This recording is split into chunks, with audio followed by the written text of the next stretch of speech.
bikoiztu doila etxegabe kopurua. Kontrara, 5.600 etxebizitza huts baino gehiago daude, baita turistei bideratutako ehundaka eta ehundaka logela ere. Donostian milaka etxebizitza huts badaude, zergatik bizi da jendeak kalean, zergatik existiten dira etxegabeak beste batzuk etxeak pilatzen badituzte. Egoera horren aurrean, Donostiako udalak duen jarrera guztiz arduragabea salatu nahi dugu. Gizarte kapitalista batean bizi garen heinean, instituzioek etxebizitzaren arazoari erroko konponbide bat emateko ezintasuna badute ere, Donostiako udalak bere bitarteko gutxi horiek ere ez baititu etxerik gabe bizi diren eskura jartzen. La Sirena aterpetxea axolagakeria horren adibiderik argiena da.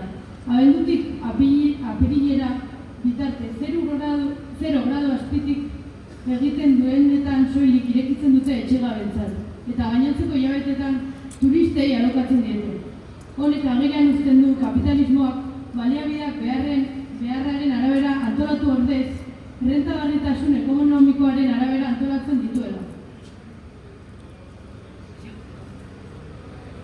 Hala, La Sirena hutsik egon arren, Donostiako udalak nahiago du 400 pertsonatik gora kalean bizitzen eduki bere baliabideak merkatuaren logikatik ateratzea baino.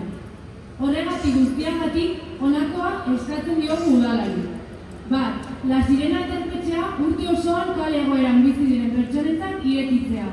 Bi, udaljabetzako aterpetxeetako sarbide irizpide baztertzaileak ezabatzea eta egonaldietako baldintzak hobetzea.